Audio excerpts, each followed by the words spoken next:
Muy bien, es el tiempo de escuchar a una mujer que tiene esa flama encendida en los corazones de todos los habitantes de Colima. Una mujer que nos trae la esperanza, la paz para nuestro estado. Ella es Indira Vizcaíno Silva.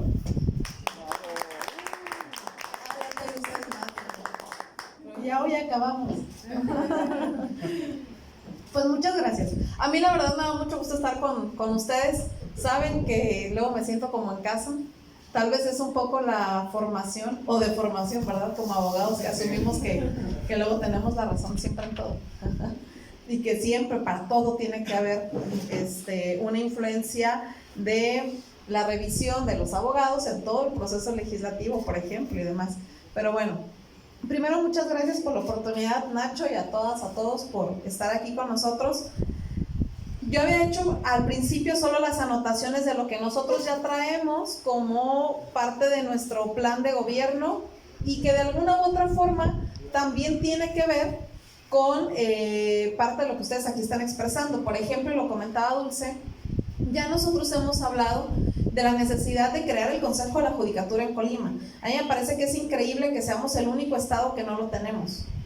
Y que cuando ustedes hablan de cuántas cosas tienen que acabar en amparo por la razón que sea, pues un poco tiene que ver con lo mismo. Necesitamos un espacio que esté diseñado de forma transparente y bien regulado para que sea aquel que dé seguimiento a la actuación de nuestras y nuestros jueces.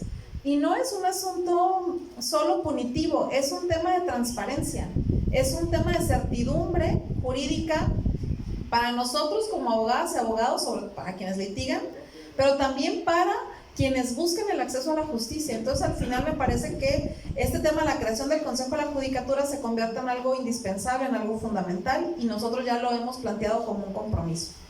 Por otra parte, hemos hablado también, efectivamente, de la necesidad de asignar un mayor presupuesto a la Fiscalía General del Estado y al Poder Judicial como tal.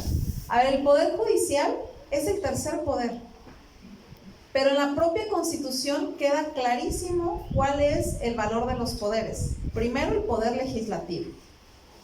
En segundo lugar, el poder ejecutivo. Y juntos, el poder legislativo y el ejecutivo construyen el poder judicial. Y por lo tanto, el poder judicial debe tener independencia y autonomía como un poder, cosa que no vemos en Colima. Ese es el primer punto.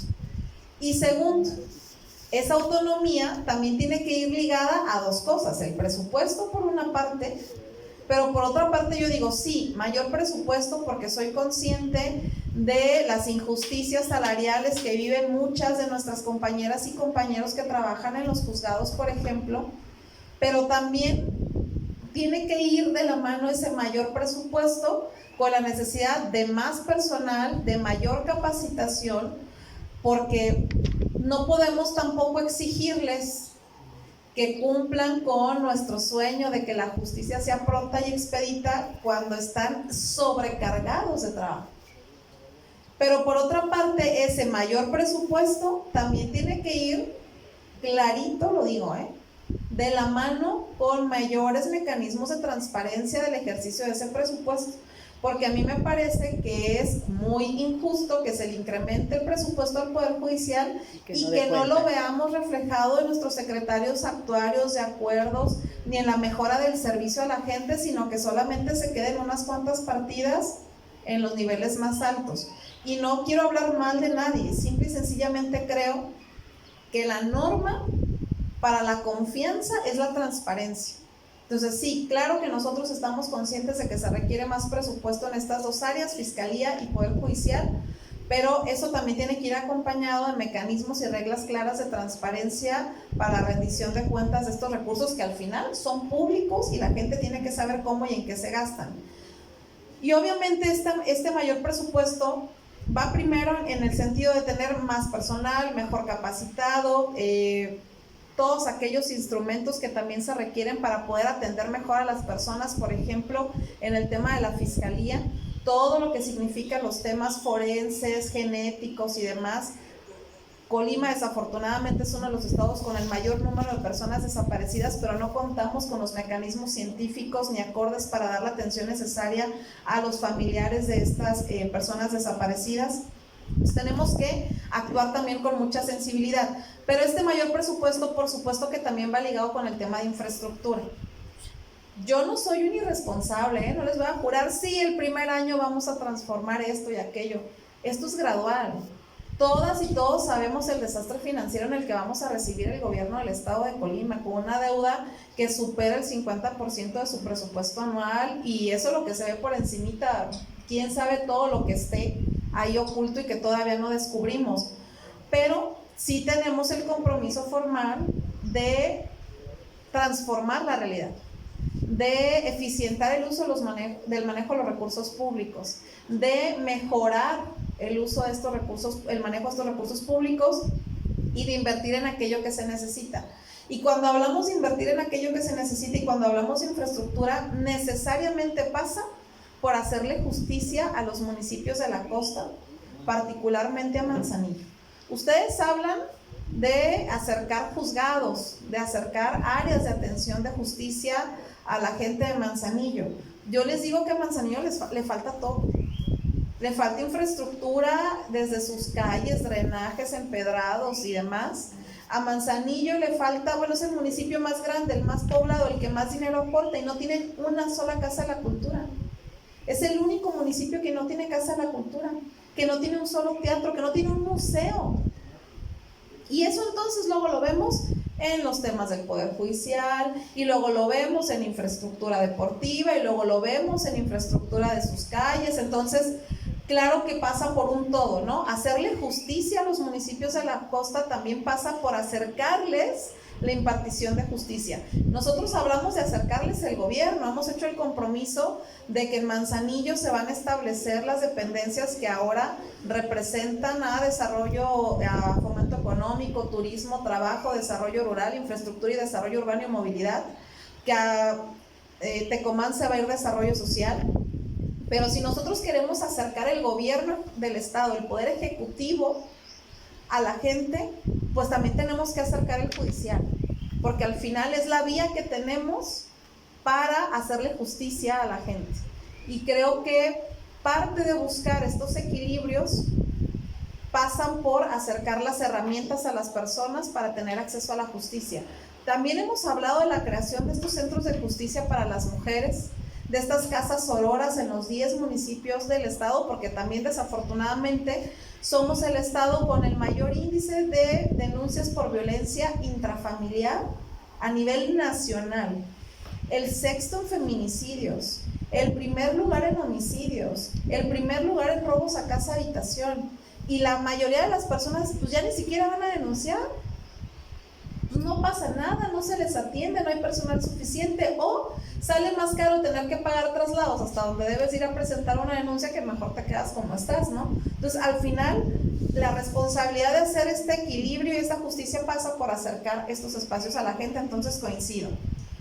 Esta propuesta de la ciudad judicial a mí me parece muy interesante. Lo que yo creo es que hay que, justamente lo que decían, hacer un estudio para ver realmente qué hace falta, en dónde y cómo. Porque sería sumamente injusto que hiciéramos una ciudad judicial en Colima cuando seguimos dejando a la mayoría de la población de este estado, que es Manzanillo, Tecomán y Armería, sin tener cómo acercarse a la justicia.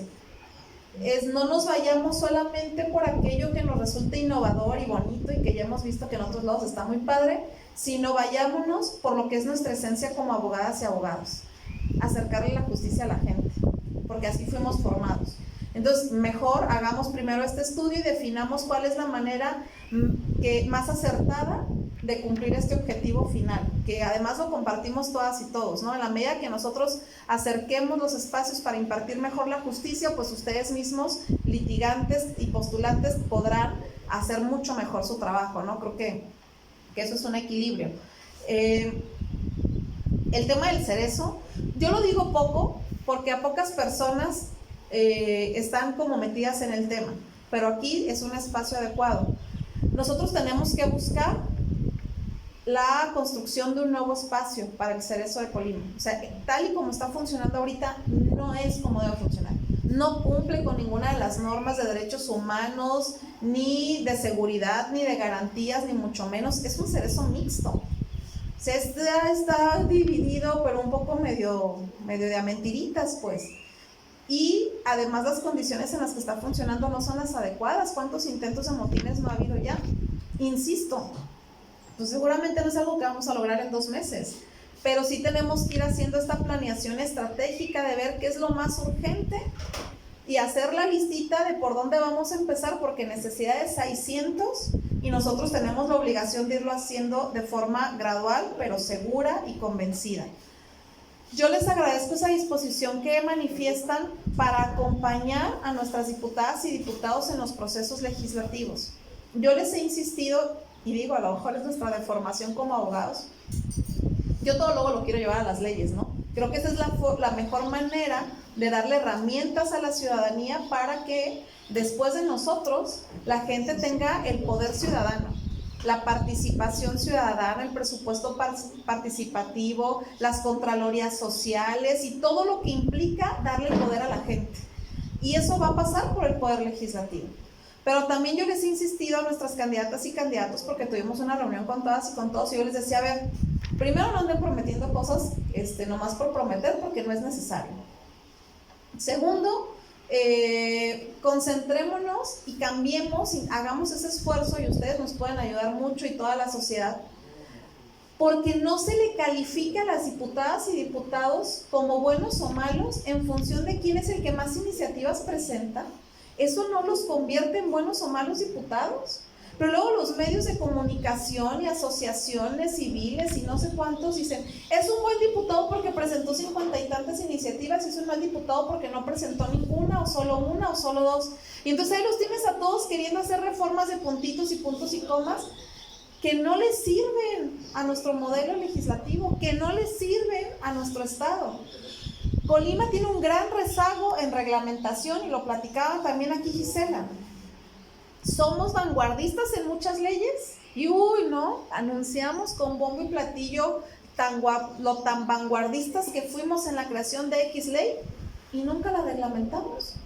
Y ahí están, durmiendo el sueño de los justos. Entonces, yo les pedía con mucho respeto a nuestras candidatas y candidatos a diputados que su chamba sea esa. O sea, primero vean qué leyes hay que no tienen reglamentación. Y una vez que veamos todas las que no tienen reglamentación, definamos cuáles son las más urgentes. Y luego, antes de reglamentarlas, revisemos si todavía son adecuadas, porque seguramente ya están hasta desactualizadas. Y entonces, que lo primero que hagan sea actualizar esas leyes y luego inmediatamente después reglamentarlas. O sea, casi en un mismo acto. Nada de que primero quieran actualizar todas las leyes y luego ver si las reglamentan. No, o sea, sí hagamos algo muy estructurado, muy planeado, y que esa sea la principal responsabilidad de nuestras diputadas y diputados locales antes de ver qué nos andamos inventando, porque decía el presidente, lo escuché en una de sus visitas aquí a Colima, de las primeritas, iba apenas empezando él, pero ya llevaba unos cuantos meses el Congreso Federal, ¿no? Y en esa visita andaba aquí también nuestro, en ese entonces, coordinador de diputados, Mario Delgado. Entonces le dice el presidente, por favor, Mario, dile a nuestros diputados federales que le bajen tantito a su creatividad y que atiendan la agenda de México, que atiendan la agenda del país. Y es que no ocupamos andar tan creativos, ocupamos hacer lo que la gente necesita. Entonces yo digo, pues apostémosle a eso, ¿no? Ahora, hay muchas otras cosas más. Ya hablando aquí con ustedes, yo me siento más libre como abogada. Por ejemplo, yo sueño con que Colima tenga un plan estatal de desarrollo a largo plazo, que diseñemos con todos los sectores de la población qué Colima queremos dentro de 50 años.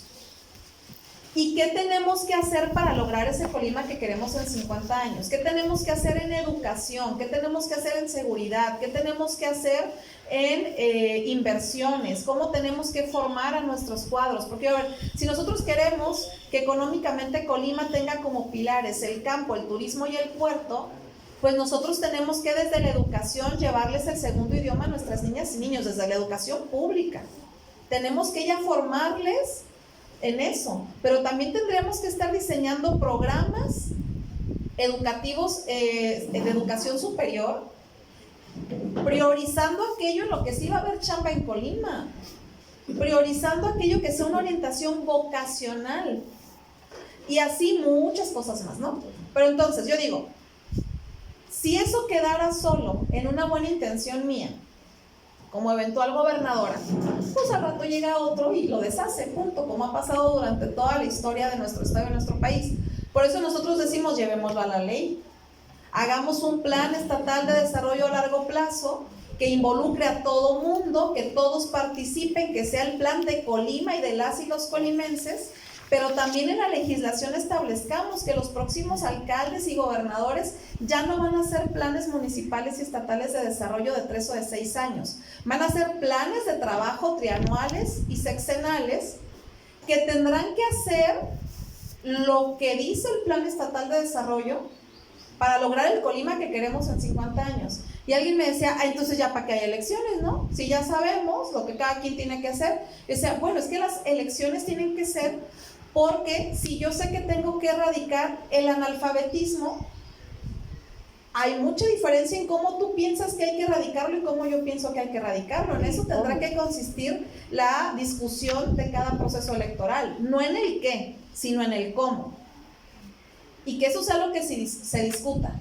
Pero eso tendría que ir también con mecanismos de control, es decir, que la calificación de las cuentas públicas ya no sea solamente en función de que no haya desvíos de recursos, que por supuesto que así tiene que ser, sino también en que cada alcalde y cada gobernador o gobernadora aplique el recurso en lo que dice el plan de desarrollo estatal y el plan de trabajo.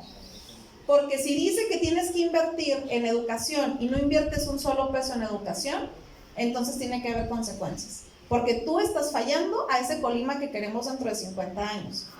Y no necesitamos crear otro organismo de seguimiento de los temas de planeación. No, ahí está el OSAFI. Simplemente démosle las herramientas para que también pueda incidir en esto. Y yo creo que incluso tendríamos que tener un instituto de planeación en cada municipio que sea ajeno a las administraciones municipales.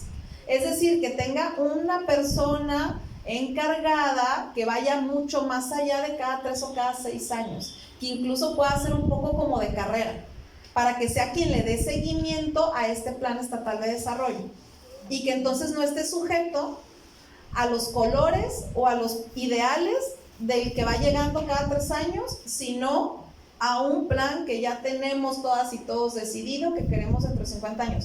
Y todo eso pasa por la ley, desde mi punto de vista, para tener los mecanismos de control. Entonces yo les agradezco mucho esta disposición de acompañar en todo el trabajo legislativo que tendrán que hacer nuestras diputadas y diputados, porque el Congreso es la representación pura del pueblo. Ahí tiene que haber personas que le hallen a todos los temas, pero que después lleven este acompañamiento jurídico para aterrizarlo en leyes, para aterrizarlo en reglamentación. Pero los abogados no somos expertos en desarrollo urbano, ni somos expertos en medicina y en salud pública. Entonces, bueno, tenemos que complementarnos, ¿no? Yo les agradezco mucho esa disposición. Otro tema que es importante para la transparencia, creo que tenemos que llevar al Poder Judicial a hacer el mayor número de trámites posibles en línea también. Eso es algo que queremos hacer en el gobierno del estado, pero creo que también tenemos que llevarlo al Poder Judicial. Ahora con la pandemia hemos aprendido cómo hay muchas cosas que se facilitan gracias a la tecnología, pero que también obligan a la transparencia. O sea, si tú tienes un sistema en el que sabes si un secretario de acuerdos, un secretario actuario va sacando las cosas a cierto ritmo, y a quién le va sacando los temas, ¿no? Y en qué momento, y cuánto tarda para sacar un acuerdo, pero y si nomás le saca un abogado, o nomás le saca un... hay que transparentar, y eso también nos ayuda a eficientar. Yo creo que tenemos que apostarle a eso, a hacer cada vez más transparente el ejercicio mismo de la justicia y del Poder Judicial en nuestro estado. Entonces, y eso, pues si el Poder Judicial no lo quiere hacer por sí mismo, pues entonces que lo hagan nuestros diputadas y diputados, ¿no? Justicia digital. Justicia digital, exacto. Y pues bueno, creo que en términos generales ya toqué prácticamente todos los temas. Coincido en que debemos de invertir mucho en seguridad, en que es fundamental que haya colimenses que estén a cargo de estas áreas porque ellos sienten y viven y desean que Colima esté bien, y a veces los demás pues un poco como vienen y hacen la chamba, pero pues total, se van a ir, ¿no? Y también coincido en todo esto de acercar las defensorías de oficio a las diferentes áreas. O sea, aquí hablaban del tribunal administrativo, pero también tiene que ser en el tribunal electoral, pero también tiene que ser en arbitraje y escalafón, pero también tendría que ser en los ayuntamientos y también, porque eso es garantizar el acceso a la justicia. Si nosotros queremos que haya justicia, pero no hay quienes no pueden, ni siquiera saben qué hacer porque ni siquiera pueden acercarse a un abogado, pues entonces ya como modelo de Estado estamos fallando. O sea, hay que apostarle mucho a crecer los espacios de defensorías de oficio y acercarlos realmente a la población. Creo que eso es muy importante. Entonces, de mi parte, la verdad, muchas gracias. Pues me siento en casa, me conocen toda la vida, participando con ustedes en la CONCAM desde hace ya bastantes añitos. Y la verdad es que me siento cobijada, porque veo puras caras conocidas, porque nos conocemos, porque nos ha tocado convivir en muchas ocasiones. Yo empecé en el Poder Judicial con el magistrado presidente en aquel entonces, José Alfredo Jiménez, que fue mi primer jefe, y la verdad yo disfrutaba mucho. Si yo no fuera política, a mí me gustaría dedicarme a la administración de justicia. A la administración de justicia, eso de litigar no era tanto lo mío. Pero justo creo que va muy de la mano, o sea, con mi perfil, ¿no? La administración de justicia y ahora buscar la justicia social desde el gobierno. A mí me hubiera gustado mucho dedicarme a la administración de justicia. Yo disfruté mucho estar en el Poder Judicial, pero también conocí muchas de estas deficiencias que ustedes ahora padecen como litigantes y las que viven quienes nos ayudan a la impartición de justicia y que tienen tanto rezago en sueldos, en salarios, en derechos y tanta carga laboral y tanta recriminación. Tenemos que ver cómo vamos haciendo esos equilibrios. Entonces, de mi parte, pues nuevamente gracias por la oportunidad. Saben que van a contar conmigo para tener esa ventana de diálogo, de apertura y de discusión de los temas. Saben que nos comprendemos, que nos conocemos, y claro que yo percibo, decía Oswi, ¿no? Este ambiente que hay un ambiente de que ya se ganó esta campaña, pero nos hace falta lo más importante, que es ganar la elección. Y esa se gana con votos y se gana el próximo domingo 6 de junio. Entonces nosotros insistimos en el llamado a salir y votar. A quienes coinciden con nosotros, pues qué padre, sobre todo, pero a todos. O sea, se trata de que haya justicia y democracia, que se respete la voluntad del pueblo, que recuperemos esto como la responsabilidad que tenemos como sociedad y como ciudadanos de participar activamente en la toma de decisiones de quiénes serán los gobernantes en nuestro estado, porque de eso depende el futuro de todas y de todos. Entonces yo hago ese llamado y lo digo siempre en dos sentidos. O sea, primero, ya ganamos la campaña, ahora hay que votar. Segundo, nosotros queremos que ganar por mucho para que no haya mañas, fraudes, compras del voto y estas conductas que ya no deberían de existir, que alcancen para frenar la voluntad popular. Pero el llamado al voto lo hago en dos sentidos. Primero digo, a todos aquellos que salimos a votar en el 2018 con mucha esperanza para cambiar el régimen político en nuestro país, para sacar al PRIAN, a la mafia de la corrupción del poder, y lo logramos y estamos viendo esos cambios a pesar de que apenas van 2 años y que uno ha sido en pandemia. Les digo, ahora nos toca hacer lo propio para también lograrlo en Colima. Pero por otra parte digo, incluso los que no coinciden con esta visión de Moreno, obradorista y demás, estamos discutiendo el futuro de Colima. Tenemos claro que ya no queremos lo mismo de siempre. Tenemos claro que nuestro estado está estancado y también somos conscientes de que el único voto útil que existe es el que nos ayudará a alinear al gobierno estatal con el gobierno de México, porque eso es lo que nos puede dar tranquilidad, respaldo, avance, ayuda para sacar adelante a Colima. Y entonces pues el llamado a votar por este proyecto también es aquellos que a lo mejor no coincidan de entrada o no estén afiliados o no tengan una militancia, pero que saben que lo que más le conviene a Colima es tener un gobierno que pueda trabajar de manera coordinada y sin pleitos y sin caprichos personales, de forma conjunta con el gobierno de México en favor de las y los colimenses, y eso pues también lo garantiza este proyecto. Y decía hace rato Dulce algo así como, vamos, festejemos nuestro triunfo, y yo digo, estas candidaturas no es mi candidatura, no es la de Marisa, la de Dulce o la de Gisela, no se trata de que nosotras ganemos. Estas candidaturas es la posibilidad que tiene el pueblo de Colima de que las cosas sean distintas. Las ponemos en sus manos. Es la oportunidad histórica que hay en nuestro estado, que a nosotras por diferentes circunstancias nos toca representarlas en una candidatura, pero que no se trata de nosotras, se trata de Colima. Y cuando decimos hay que festejar un triunfo, pues será el triunfo del pueblo, de la democratización, de entregarle a las y los colimenses este sentimiento de que ellos deciden y de que a partir de ahora todas las decisiones serán con la gente, y que nosotros tenemos la obligación de dar esa certidumbre de que ya no haya retrocesos, porque yo me siento muy orgullosa del gobierno que hice en Cuauhtémoc, pero me queda claro que un buen gobierno no es suficiente cuando después llega alguien que deshace todo lo que hiciste, que hay que dejar mecanismos en las leyes, mecanismos en las instituciones, mecanismos de participación ciudadana, para que después de un buen gobierno la gente no permita que haya un retroceso. La misma sociedad tenga el control, el poder para poder exigir que a partir de ahora todo se hacia adelante, y eso también lo queremos construir junto con ustedes. Entonces, muchísimas gracias de verdad por la oportunidad.